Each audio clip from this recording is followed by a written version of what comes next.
to those who are coming from the East Coast, a good evening.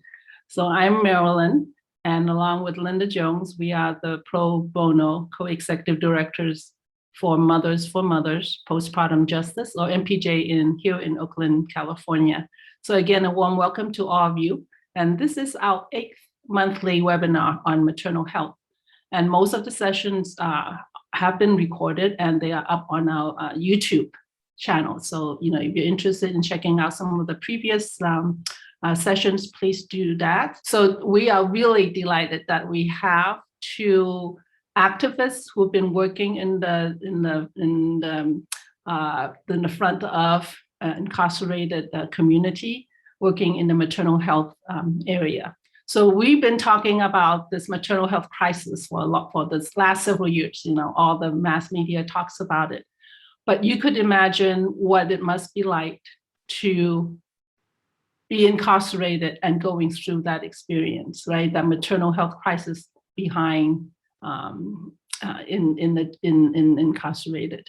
So we are delighted to have Roots of Labor, the Birth Collective here in Oakland, and we have Rebecca and we have Ajira, and I will introduce them further a little bit later. But first, I'd like to introduce you to MPJ if you're new to this space.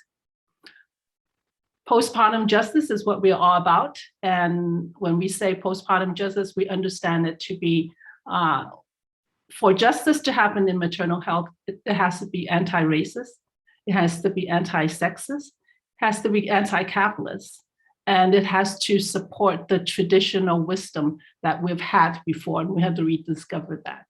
And so all these are what we consider to be postpartum justice, and it takes a collective to be able to achieve that. Next. So our biggest project is called Nourish, and what we do is we are mainly a volunteer organization. We're intergenerational, we are Black-centered, and we support Black new mamas in the Oakland and San Francisco area. We support them by providing 6 weeks of postpartum meals, because we all know how difficult it is to navigate that period, because that's the period of time nobody talks about. Everybody talks about the baby, but after the baby is born, then you are going to be alone with the baby. The isolation is what caused a lot of the postpartum depression that we do see. So Nourish, we supply the postpartum meals. Next. And the way we do that is by partnering with Black-owned and people of color-owned restaurants in the community. So on one hand, we're supporting the community entrepreneur during this COVID time. And at the same time, we ramp up what they're able to offer in the richness of what they cook, because oftentimes they're from many different cultures, from many different backgrounds. And they actually know a lot more about postpartum food. So, when you talk to the owners, they know that, oh yeah, I know this stew, I know this particular soup, all these are enriching for the healing of the moms. So we partner with them. Next slide.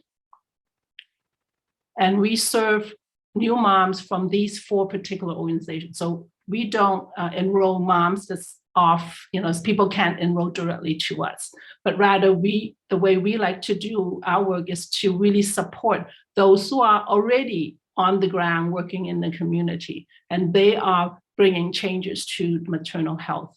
So we work with Roots Community Health Center here in Oakland, with one, this is an old logo, but now it's called One Love Black Community. That's in San Francisco, totally community-run project.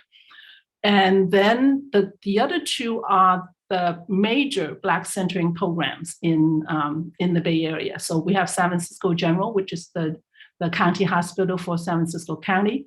And we partner with Beloved Birth Black Centering, which is in Highland Hospital, which is the county hospital for Alameda County. Next.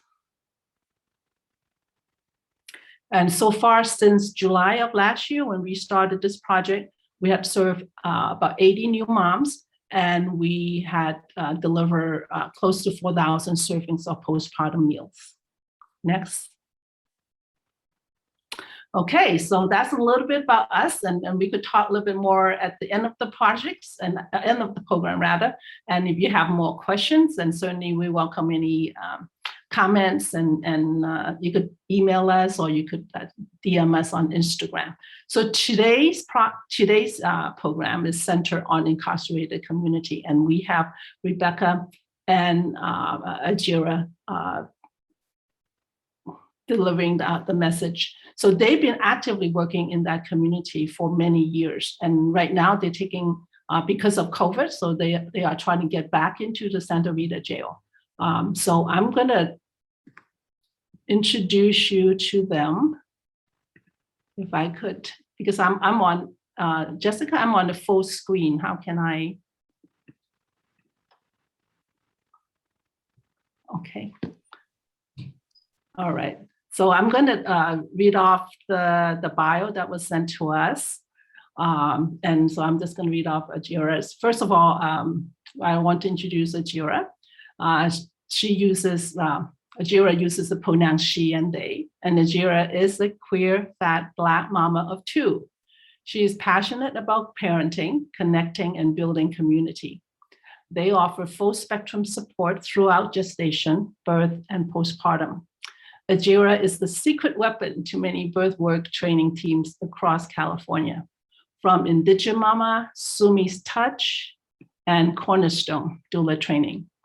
Then Ajira is a community treasure and beloved BIPOC doula mentor, and has supported hundreds of new doulas of color. And she is currently Roots of Labor Birth Collective's bi-monthly community BIPOC doula circle facilitator, Silk's Skillshare lead, and the team's vision holder. So welcome, Ajira. So up next, we have Rebecca. And Rebecca uses pronouns they, them, she, and her. Rebecca is a queer Chicanx full spectrum doula, tenderly supporting individuals and families through birth, death, and lives many in-betweens. They came into doula work in 2015, following several years of intimately supporting families as an early childhood educator. They believe strongly in working collectively to heal, learn, remember ancestral traditions, and radically revision our meanings of community. They have been organizing and growing closely with Roots of Labor Birth Collective and supporting at Santa Rita Jail since 2016. Rebecca also supports the teams in admin, outreach, and operations. So without further ado, so Rebecca and Ajira, all yours. Thank you so much. That was very kind. And I think my bio was rewritten, and very, very kindly so. Thank you for those kind words, Rebecca. I appreciate that. I'm on the wrong slide, but actually the right slide, because that is our guiding principle. So thank you so much for having us here today. We are absolutely delighted to be here and to share more about our work as a collective, and specifically our work in Santa Rita Jail, which is where we started. So Rebecca and I are going to be doing this together. And here we go.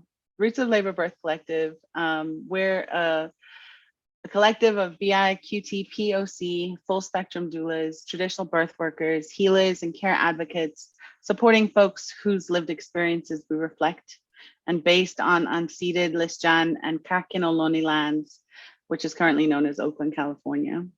We prioritize the sustainability of this sacred care work, the healing of our healers, and we aim to normalize community care and support outside of clinical or state institutions. We are reimagining what community support care can be, a reimagination that's rooted in ancestral resiliency, anti-racism, gender expansive frameworks, and rematriation. We envision a world where our community is skilled and knowledgeable in holding one another through life cycles, where people navigate their reproductive and life milestones, feeling safe, supported, and connected with their communities. So I'm Ajira, as you've heard, and Rebecca is here as well. You've heard a brief intro about them as well. We're the two of a much larger collective, and representing all of those people together here. So to start off, we wanted to ask, and please feel free to put comments in the chat or ask questions in the question box, and we'll try and get to those before we end today. But also feel free to approach, Roots of Labor directly for more information. We'd be delighted to share that with you. So, excuse me, some questions that we have, which you're welcome to answer for yourself as well as share with us. Do you know what a doula is? Have you had experience with a doula? Are you a parent? Are you a doula or a birth worker? Have you experienced incarceration personally or vicariously through a close relative or a loved one who's had that experience? I'll just see. Rebecca, you keep an eye on the chat and see if you see anything. Our guiding principle, which inspires us to make this work sustainable and also accessible to all, is that everyone deserves a doula. Sometimes we add regardless of their ability to pay, but really fundamentally, everyone deserves a doula all the time. Our history is, Rebecca, do you want to take this one or shall I go ahead and do it? I can do it if you'd like me to. I would, because you always do it and I like how you do it. Tammy's saying that they're familiar storyteller and doula. So a doula is a support person that supports an individual or client with emotional, physical, spiritual support, and it's totally non-clinical. And the reason we say everyone deserves is regardless of birth outcomes, it could be your best friend who just had a breakup or a serious move. In all times and in all places, through all transitions, people are deserving of support.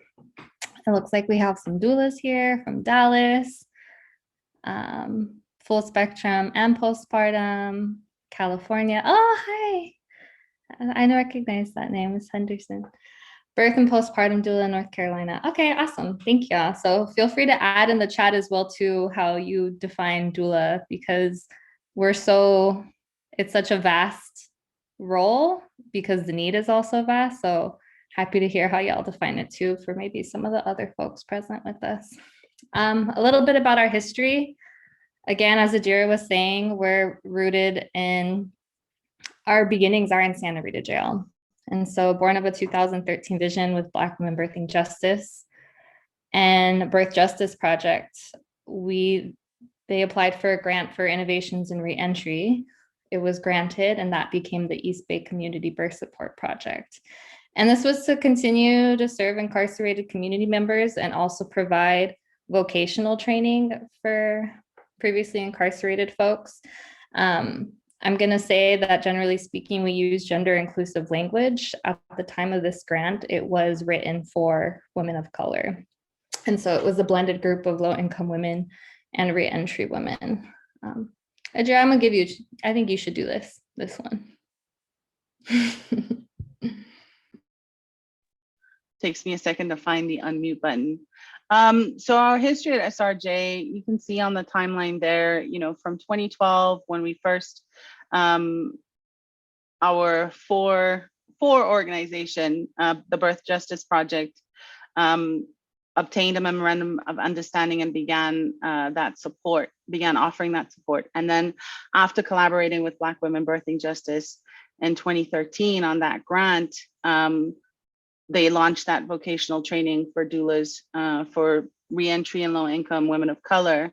And then through that project, being re-granted a second year of funding, we were born, the Roots of Labor Birth Collective. And we've been working since then to provide those services at Santa Rita Jail, continuing to volunteer and ensure that our incarcerated community have the support that they want and they need as they navigate reproductive milestones while incarcerated. So one of our non-negotiable values is using gender inclusive language and just being inclusive in general, because we we're fighting for all of our liberation collectively. Thank you Do you for adding that, Ajira. Yeah. The other reason that we bring that up, gender inclusivity, is because gender justice is just as tied to justice within the incarceral system. Incarceral system is also an LGBTQIA plus issue as well too, a gender justice issue. As you'll see, across the US, trans folks are assigned to units based on the sex that they were assigned at birth, regardless of what their gender identity is. There are some measures that are being made in certain cities across the country to rectify this and to make conditions better. Washington, DC is an example of that, but these instances are still very few and far between, and are coming as a result of major violence within the system. Another measure or consequence of this as well, aside from the ones listed on the slide, is to reduce harm on trans, gender nonconforming, or two-spirit bodies that are often considered at risk of violence within the system. One solution is isolation, which is just far from being a solution, also has extremely negative impacts on mental health for anyone. The reason that we wanted to make sure we touched a bit on gender within the jail and prison system is while also putting together this webinar for folks today. Ajira, can you go ahead and go to the next slide? The prison and jail population and research equally upholds the same binary. In fact, unless the research is directly sponsored by trans and gender justice entities, the population research studies also uphold us, are assigning people to the same sex that they were assigned at birth. So a little disclaimer there. Moving into the next slide. Why are doulas needed in jails? Let me see. I'm also keeping an eye on the chat. Thank y'all for participating in that way as well too. If any questions come up along the way, feel free to drop them in the chat and we'll make sure to leave space and time at the end or in between to get to them. So why are doulas needed in the jails? A heads up, the next, what felt like the most important stat to share is very gendered. So next slide, please. Why doulas are needed inside is because we have family members inside. According to the Prison Policy Initiative study, of the 2 million plus assigned female at birth folks jailed every year, 80% of them are parents. 80% of them are parents, and this is a serious reproductive justice issue.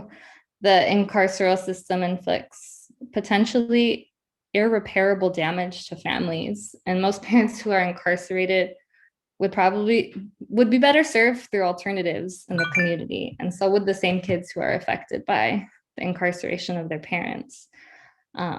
There's traumatic loss, feelings of social stigma and shame and trauma-related stress, more mental health problems, elevated levels of anxiety, fear, loneliness, anger, depression, less stability, greater likelihood of being moved between grandparents or family friends, and the foster care system are just some of those examples. So yeah, I'm just wondering how this is landing with folks, if anything. Feel free to write in the chat as well too. So doulas are needed as reproductive justice advocates, where we have families in there, and each one of these squares is representing 100,000 parents in jail.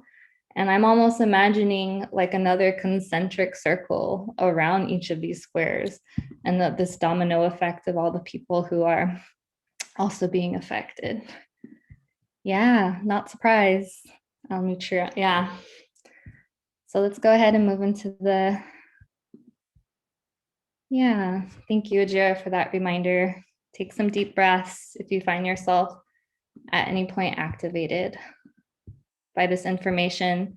Also in the presentation of this information too, for clarity on positionality, I have been working in Santa Rita Jail since 2016, supporting folks. My family, I'm currently in Southern California, where my family is, so I'm usually based in Oakland. And I'm also have been affected by the incarceral system through close relatives too. And so just want to name that as well too, that we don't know it all, and we're just really speaking from our experience, and want to honor the experience and expertise that's in the room as well too. So please also feel free to share.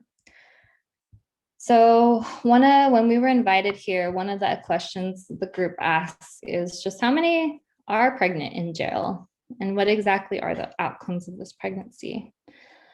In one study that was done in 2017 of the 5 largest jails in the country, there were 1,622 admissions in a 12-month period. So this is just representing 5 of the largest jails in the country.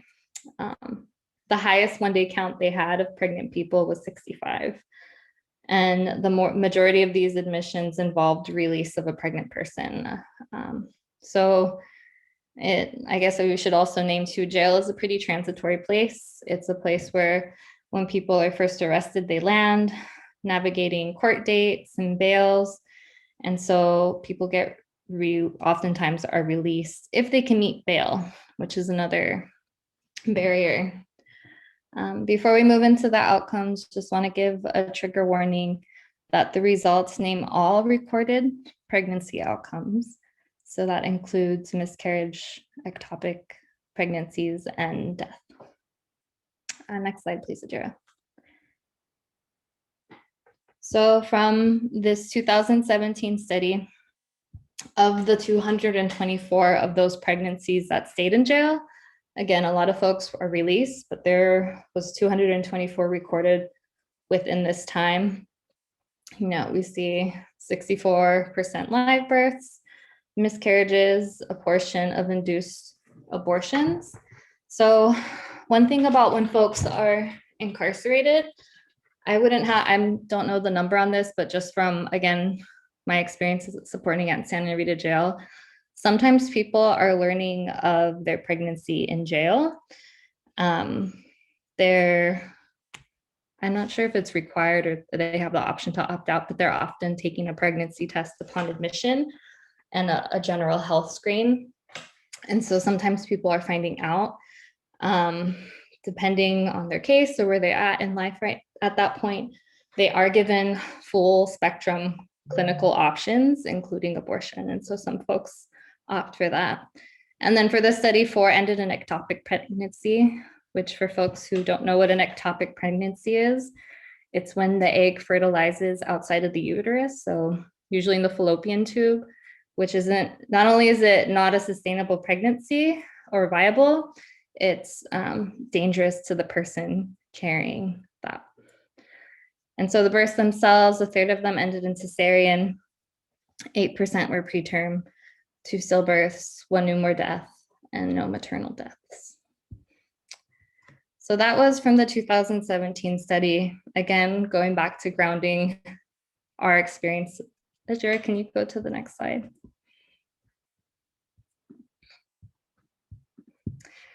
So for us as doulas at Santa Rita Jail, the number that was given was usually about 3 to 5% of assigned females at birth who are arrested in jail are pregnant. And that number is pretty reflective of our experience at Santa Rita.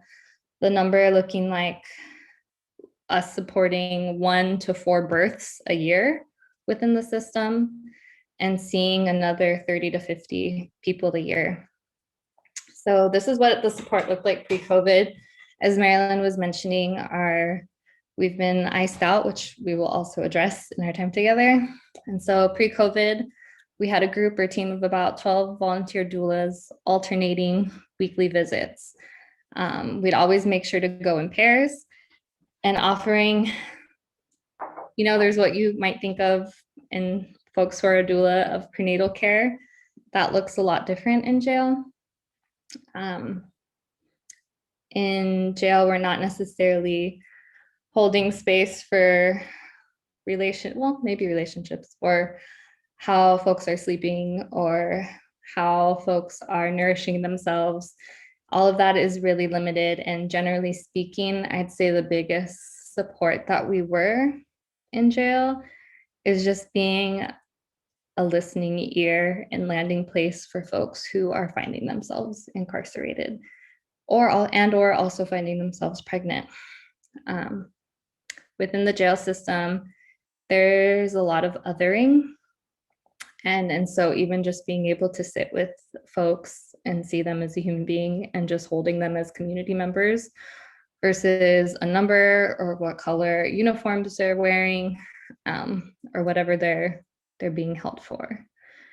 And so also some of this, we'd use some of our sessions and our visits to uplift and advocate for any needs that haven't been met. If they're needing to have an appointment scheduled with a doctor, or they're not hearing from a lawyer, or if they're needing to coordinate with a family, if they do if they're anticipating having to deliver while in custody.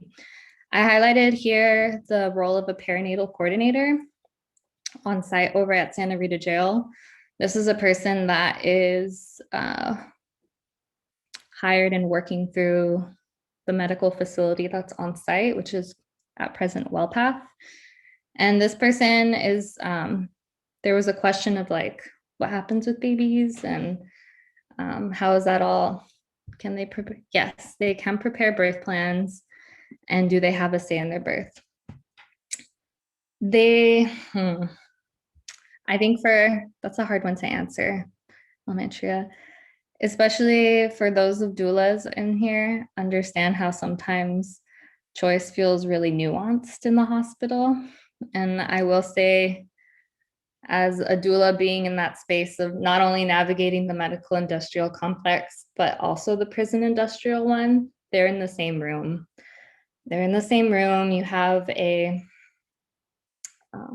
two escorts from the county sheriff's office and the medical staff. And sometimes that's where a doula's role becomes really important, of informing clients of what their choices are. If they are anticipating birthing within the system, a lot of the early sessions are just like holding space for that reality that that's going to happen. As birth approaches, we move more into making plans for what they'd like their birth to look like, talking about what the stages of labor are, and also coordinating with the perinatal coordinator to it's like a release for if they have a family member. So unfortunately, with a birth that happens within the jail system, can't remember.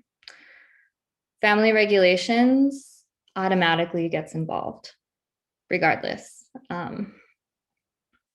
We did one of our collective members, Amira Bashir, held a CPS family regulations Skillshare that y'all should definitely check out if you're interested in learning more about this. That's unfortunately one of the consequences is CPS is immediately part of this and has to, within 24 hours of someone in custody birthing, they're notified, come through, check off the paperwork for family members that the perinatal coordinator has put together, and they have to do home visits. Sometimes this goes really smoothly, and sometimes we've seen this not go so smoothly. And one thing that our collective member Amira talked about is, unfortunately, the way CPS training and the system is so much of it is subjective. And so it feels uncertain. Unfortunately, we've also witnessed that more greatly negatively impact Black birthing people. Probably also not surprising there. So again, jail is a very transitory place. It does become a warm referral point to just let community members know, hey, this is what doula support is. And we're also outside as well too. And so we're able to make connections there. They advise us against sharing personal information, which is also the benefit of working collectively. We just share a collective contact point. Excuse me. Yeah, so that's what support has looked like inside. I want to take a moment to pause if there's any questions here before moving on. Feel free to speak up or write it in the chat. Either way is fine.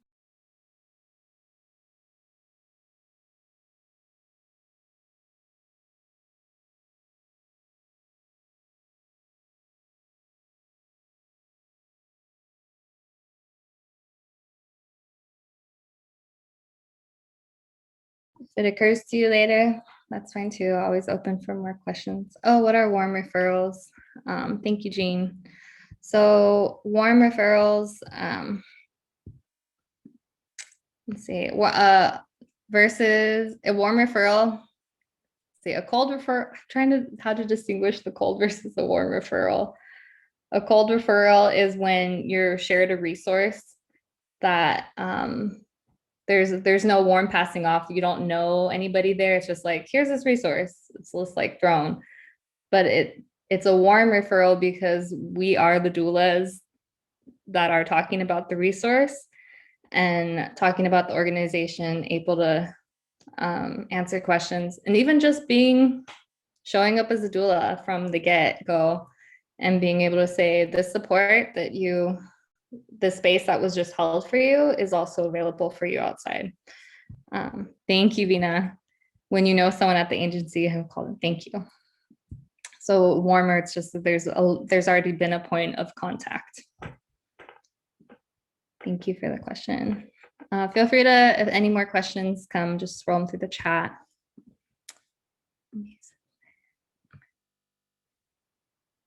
This is different for me since they're in prison, and it appears services are limited as to what you can do as a doula from Almatria.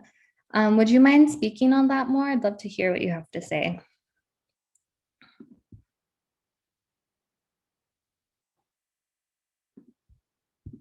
If you're in a position to get off, unmute your mic. If not, feel free to type it in. Otherwise, for now, let's go ahead and go to the next slide, which is when we get into where the support is at now. So since COVID-19, with shelter in place back in 2020, all volunteers and all in-jail services were locked out. Yes, we pretty much just left things there, locked out. As we all remember, we were all navigating so much and there was so much uncertainty. In the 6+ months following,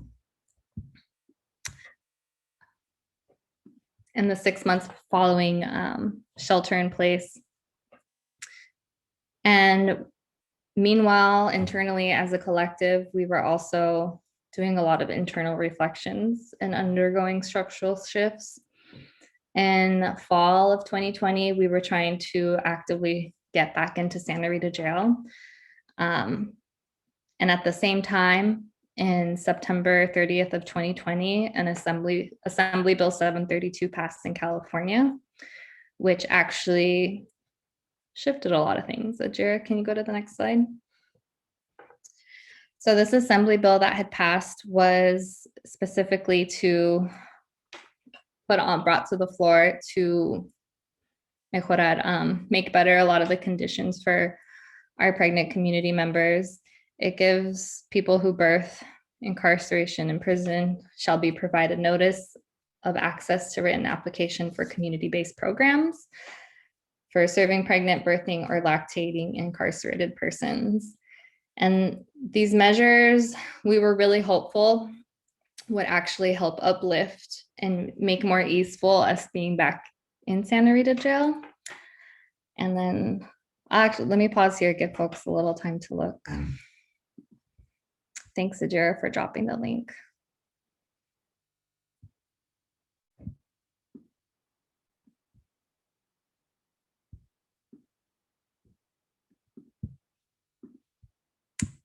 All right, let's go ahead and go to the next slide. So you'd think it'd be a little easeful. The Assembly bill passed in September 2020 for January 1st, 2021 effective date. We began trying to be in communications with Santa Rita Jail for our memorandum of understanding, which is what MOU stands for.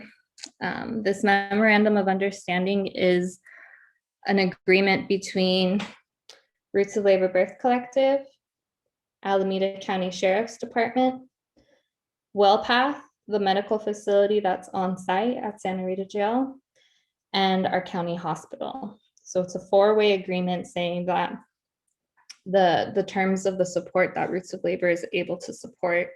And it's in the memorandum of understanding that we have had in effect since, well, has been in effect since 2014 with the Birth Justice Project we shared with y'all earlier, and Roots of Labor took over fully in 2016. We were trying to renew our MOU for 2020, and we just weren't hearing back. It was radio silence.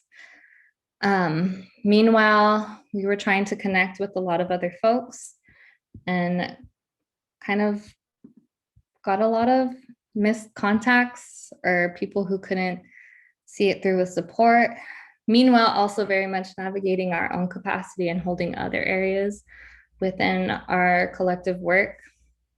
We'd been in conversation with California Coalition of Women Prisoners, who recommended legal and media attention. And so that also brought up for us, what are we asking for? Is this gonna put us at risk of losing that relationship? We had also been reached out to in December of 2020 by the Santa Rita Jail medical director, who was medical director specifically for WellPath, the on-site medical institution. She was sharing with us that in light of AB 732, that the jail was seeking a community-based doula organization to provide services. There was no record within the jail that we had been in there since more or less since 2015. And I think this might have a lot to do with how information is stored and also the turnover within the system. But the doctor had to really go out of her way to find who we are. We even had flyers in there, y'all. And it's like, how did y'all not remember we were here? Anyways, that is also, that doctor is also another point of contact that fell through when they left their role at Santa Rita Jail. Again, just leading back to that there's a lot of turnover. Our LBC began conversations with Alameda County Department of Public Health in late February of this year in response to like a separate statewide perinatal and equity initiative of funding that had gone to counties all up and down California.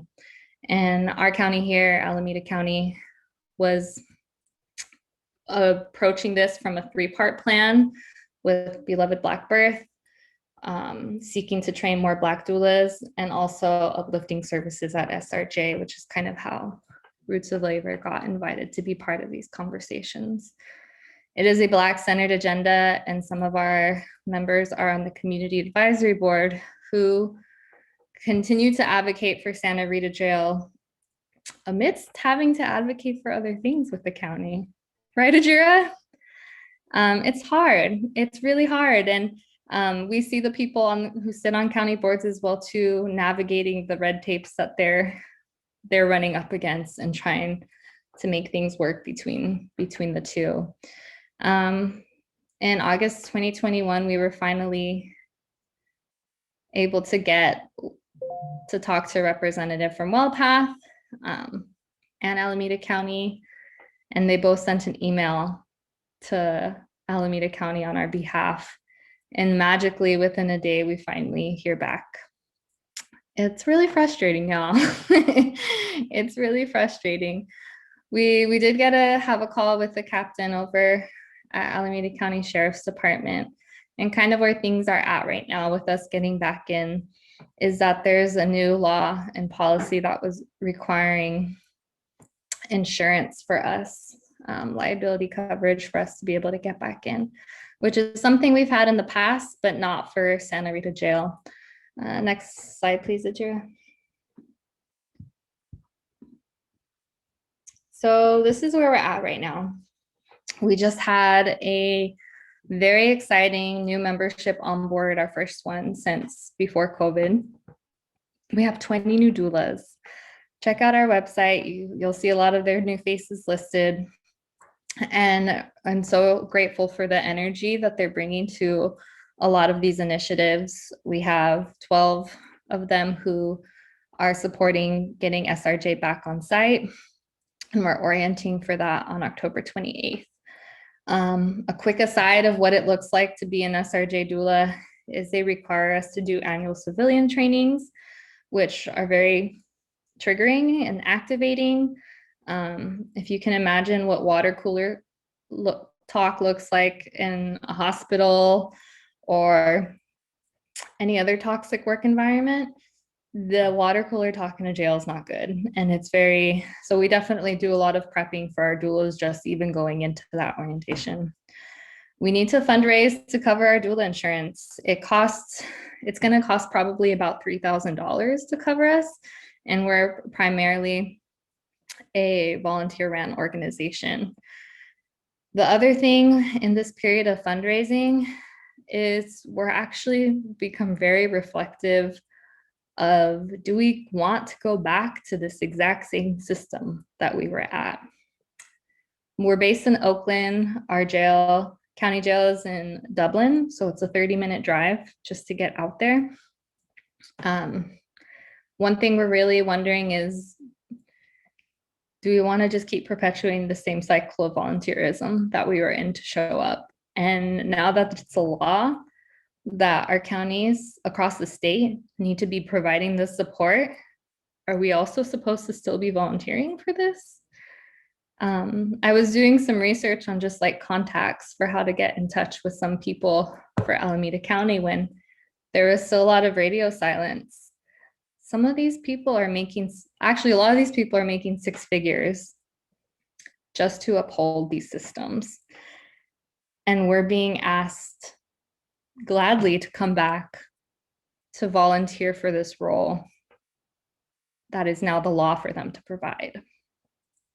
So that's something that we're sitting with. We had a student lawyer group reach out to us in the summer. We brought this to their attention. They're bringing this to ACLU's attention. And it's something that we're having conversations with. Yeah, and at the same time, we're also navigating fear of losing our on-site privileges and what would it look like for us to support outside. During this COVID time, we've been considering plan A, B, C, D, and one of those has been working with other absolution-based programming, and also still holding like the value of what it's been to have contact with our community members inside. I'm gonna check the chat real quick. Let's see. Somebody's asked, are the county public health department willing to provide funding for paid positions? That's what we're trying to uplift right now. And then we had a comment, it is important that these services are provided and valuing the work of doulas by paying for them. Somebody else said, doulas provide an essential service and need to be paid. Jail staff members are paid. And somebody else asked, doulas are volunteering and not getting paid? No government contracts? Nope. We as a collective have and continue to fundraise for ourselves in the hopes that we can compensate folks who've been volunteering. And one of our commitments as a collective, one of the big shifts that happened during COVID was really wanting to disrupt the cycles of volunteerism just in general that we've been in, because we think Black and brown folks should get paid for the work that they do, and especially for this work. So we are crowdfunding, we're applying for grants, and we're also exploring how we can call in the department and whatever other organizations are involved to really consider what would it look like for them to compensate us for this work.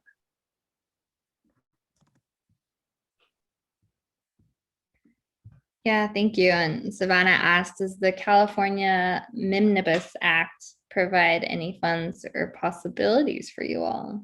Ajira, do Momnibus, thank you.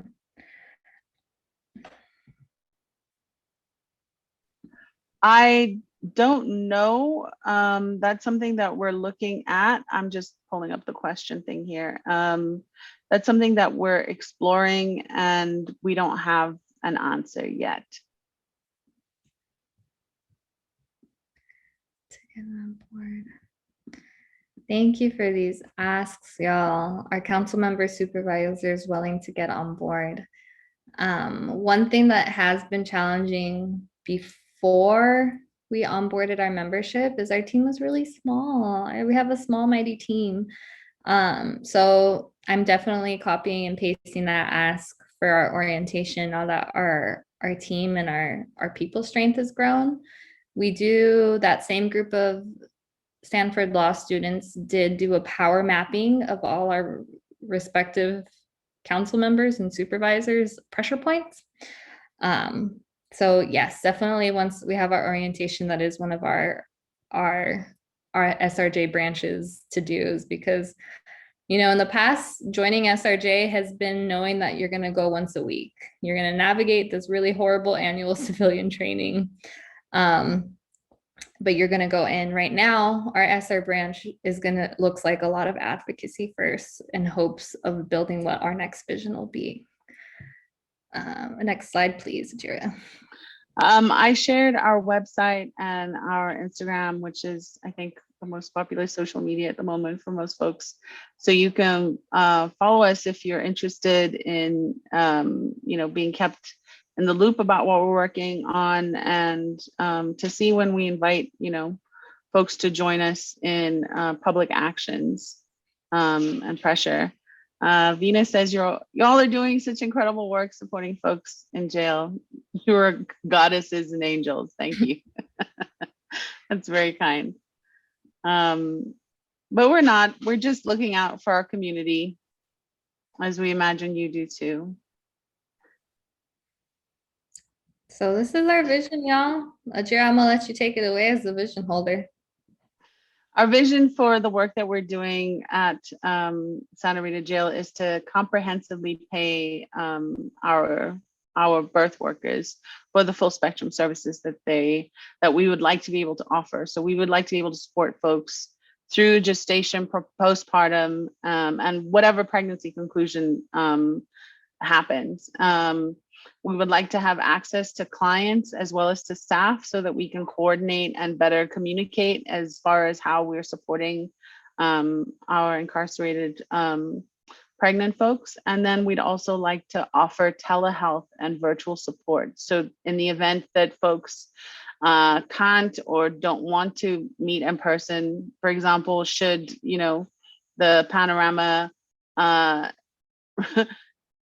reuptake or surge again and it not be safe for us to be in the jail, we don't want to not, you know, not be able to continue to support our community members. I'm gonna add, Ajira, on that last one, the slide. That, can you go back to it real quick? Yes.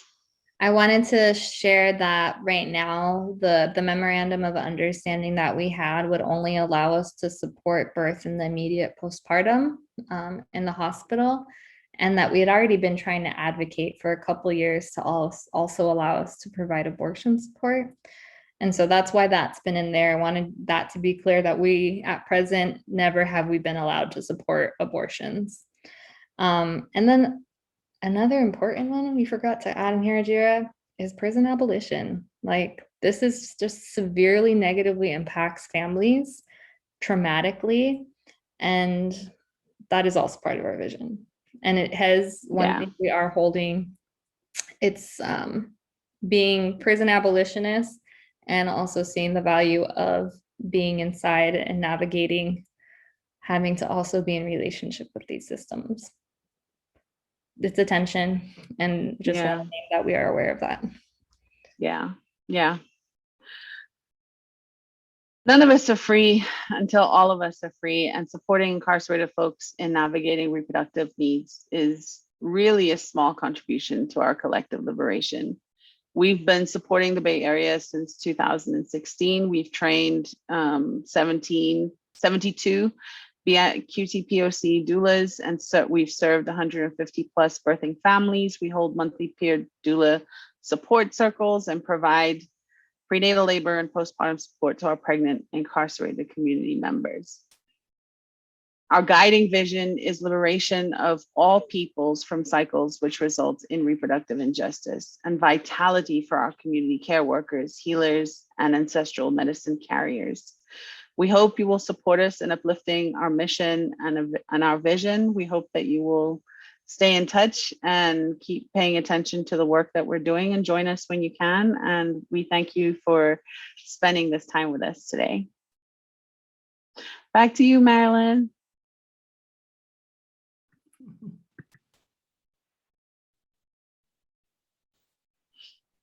Thank you. Thank you so much for all that information. And I really feel like a kinship between, our organization and yours, because, a lot of our values align so much.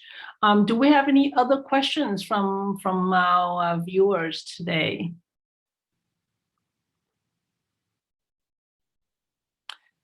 If not, we could continue the conversation, you could email us. So on the slide, we have the email for MPJ, which is postpartumjustice@gmail.com. And you want to get involved, there's so much to be done at Roots of Labor, so there's all these needs, and there seems to be like a new path forward, right? So, I think now you have a lot of new trainees, new doulas on your team. So I think you guys are ready for the next stage. So rootsoflabor.com is the website. And our website is, you could just Google postpartum justice. We're the only thing out there. So again, both organizations are volunteer organization mainly. And we thrive when we have your support. And our Nourish program continues to do well. And we would like all of you to continue supporting it so that, we could continue our work. And again, we have to emphasize, if you think birthing is hard outside here, you could imagine, what it would be in the jail, So I don't think we heard some of the details, like, when they give birth, where does that happen? Is that inside the jail? Is that outside? So just all that is so much to take in. So I do hope that you guys will stay in touch with both organizations, and we'd love to hear from you and any suggestions or any. If you know of grants, if you know of funding sources, please forward that to us. So thank you again for being here. And we do have monthly webinar, but we may take a break towards November and December, because that tends to be everybody's holiday time and nothing gets done. So we'll probably resume again in January. So do look us up to see what else is going on. So going forward, we will have some funding activities and campaigns. So please keep in touch. Any last word, Rebecca and Ajira? I just saw a question that said, you have such a great First Five program up there, so it seems like maybe they have some support for these parents and little ones. Do you know of, I don't know of any specifically focused on formerly incarcerated folks support, but First Five is definitely one of the places that we do offer a warm handoff to when possible.